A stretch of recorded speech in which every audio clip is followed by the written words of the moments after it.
आइए शुरू करते हैं हिस्ट्री 12th चैप्टर 4 का वीवीआई ऑब्जेक्टिव क्वेश्चन विचारक विश्वास और इमारतें। पहला क्वेश्चन है तलवंडी में किस प्रसिद्ध संत का जन्म हुआ था। तो तलवंडी में जन्म हुआ था गुरु नानक का। सिख धर्म वाले जो गुरु नानक साहब है उनका जन्म कहाँ हुआ था? तलवंडी में। ये जो तलवंडी है यह पहले के पाकिस्तान का है ना पंजाब वाला हिस्सा है, उसी को तलवंडी कहते हैं। यानी पहले जो पाकिस्तान था उसी के हिस्से में पंजाब पड़ता था, वहाँ तलवंडी था और वहीं पर गुरु नानक साहब का जन्म हुआ था।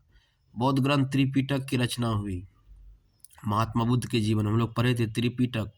त्रिपिटक जो है जैसे कि हिंदू धर्म का रामायण, इस्लाम का कुरान, उसी तरह से बौद्ध धर्म वालों का जो ग्रंथ है उसका नाम है त्रिपिटक। त्रिपिटक मतलब 3 पिटारा। हम लोग पढ़े थे बौद्ध धर्म का त्रिपिटक, जिसमें हम लोग पढ़े थे विनय पिटक, सूत पिटक, अभिधम पिटक पढ़े थे ना। तो उसी त्रिपिटक जो है वह बौद्ध धर्म का पिटारा है, यानी एक तरह से धर्म की टोकरी, ज्ञान की टोकरी। तो किसके समय में रचना हुई? बुद्ध के समय में। सूत विभाग, खंडका परिवार, ये 3 भाग है। किनका भाग है? विनय पिटक का। विनय पिटक का मतलब क्या हो गया? आचरण, यानी आचरण का पिटारा, या कह सकते हैं कि शिष्टाचार का, है ना, शिष्टाचार का इसको पिटारा भी कहा जाता है, अनुशासन का पिटारा, है ना। तो सूत विभाग, खंडका परिवार के 3 भाग क्या हो गए? विनय पिटक। निम्न में से किस वेद में 10 मंडल, 10 28 सूक्त तथा 10,580 रचनाएं हैं? ऋग्वेद में, है ना। पढ़े थे ऋग्वेद, यजुर्वेद, अथर्ववेद, सामवेद पढ़े थे ना। तो 10 मंडल, 10 28 सूक्त तथा 10,580 जो रचनाएं हैं वो किसमें है? ऋग्वेद में। आइए आगे बढ़ते हैं।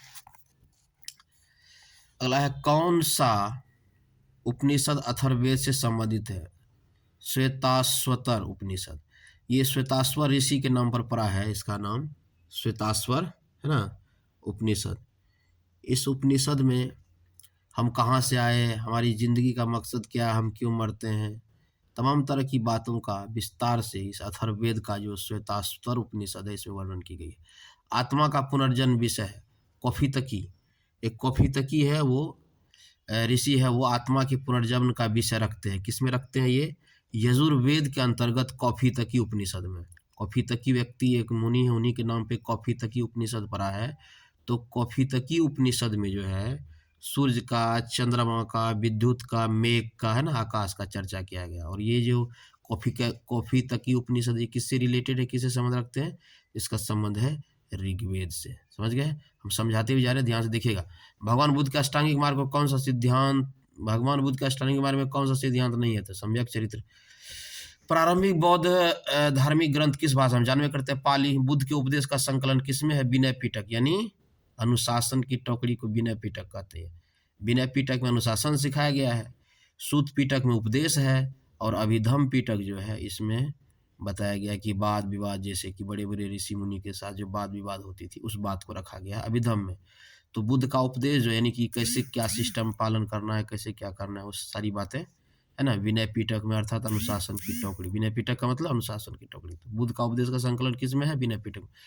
अगला क्वेश्चन, महावीर स्वामी ने जैन धर्म के सिद्धांत में कौन सा सिद्धांत जोड़ा? ब्रह्मचर्य जोड़ा। निम्नलिखित विद्वान में से कौन सा सर्वप्रथम भारत आया? फाहियान आया। भगवान बुद्ध को किस स्थान पर ज्ञान की जानवे करते हैं? बोध गया। बुद्ध का सारनाथ में दिया गया प्रथम प्रवचन क्या कहलाता है? धर्मचक्र प्रवर्तन। महात्मा बुद्ध को परिनिर्वाण प्राप्त हुआ। परिनिर्वाण मतलब मृत्यु। कब उनका, कहाँ पे परिनिर्वाण मिला था? कहाँ पर उनकी मृत्यु हुई थी? कुशीनगर में, है ना। बौद्ध साहित्य मुख्य रूप से लिखा गया है किसमें? जानवे करते हैं आप लोग? पाली में। बौद्ध मत, जैन मत का उदय हुआ कब? जन्म इसका उदय हुआ 6ठी शताब्दी ईसा पूर्व में। निम्नलिखित में से कौन सा ग्रंथ अलौकिक जनपदों के मौजूद होने का उल्लेख करता है ना? अभिधम पिटक, जिसमें बौद्ध धर्म का जो अभिधम पिटक है जिसमें बड़े बड़े मुनियों का विचार है, वाद विवाद, है ना। बौद्ध ग्रंथ में बुद्ध के समय कितने जनपदों के मौजूद होने का उल्लेख मिलता है? अगंतुर निकाय का। बौद्ध साहित्य में 6 महानगर का संदर्भ आता है। निम्न में से कौन सा उसमें शामिल नहीं? बौद्ध धर्म के अंतर्गत बौद्ध साहित्य में 6 महानगर है, उसमें से कौन सा महानगर नहीं है? तो वह है साकेत और कौशाम्बी। स्तूप का संबंध बताने की कोई जरूरत है, आप जानवे करते हैं स्तूप का संबंध किससे है? बौद्ध धर्म से। समझ गए? चलते अगले क्वेश्चन की तरफ। अगला क्वेश्चन है आपका, भगवान महावीर ने पार्श्वनाथ के सिद्धांत में नया सिद्धांत क्या जोड़ा? सत अहिंसा परिग्रह तो था ही, खाली जोड़ा एगो ब्रह्मचर्य। त्रिपिटक साहित्य जानवे करते हैं बौद्ध धर्म, है ना। त्रिपिटक यानी 3 पिटारा। पहला पिटारा विनय पिटक, दूसरा पिटारा सूत पिटक और तीसरा पिटारा अभिधम पिटक। तो विनय पिटक में जो है क्या है? अनुशासन, नियम कायदा, कैसे पूजा पाठ क्या करना है। और सूत पिटक में क्या है? उपदेश है ना? अभिधम पिटक में ज्ञान विज्ञान बौद्ध दर्शन बड़े बड़े विद्वानों के विचार। माता बुद्ध को ज्ञान की प्राप्ति कहाँ हुई? जानवे करते बोध गया में। श्वेतांबर और दिगंबर, श्वेतांबर श्वेत कपड़ा पहनने वाला और दिगंबर कोई कपड़ा नहीं पहनने वाला, बताए थे आप लोगों को विस्तार से। किस धर्म में है? ये जैन में। हीनयान और महायान संप्रदाय किस धर्म से संबंधित? बौद्ध में, बौद्ध से संबंधित है।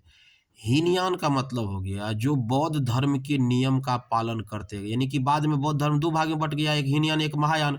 हीनयान में कौन हुए? जो बौद्ध के ओरिजिनल बौद्ध भगवान के बताए नियम पे चले वो हीनयान कहलाए, और जो मूर्ति पूजा वगैरह में विश्वास करने लगा वो महायान कहलाए। यहाँ दो गुट हो गया है ना, सब में गुटबाजी होवे करता, जानवे करते हैं। तो हीनयान और महायान संप्रदाय किस धर्म से संबंधित है? बौद्ध से। थैंक्स फॉर वॉचिंग, मिलते हैं अगले वीडियो में, देखते रहिए इसी तरह से।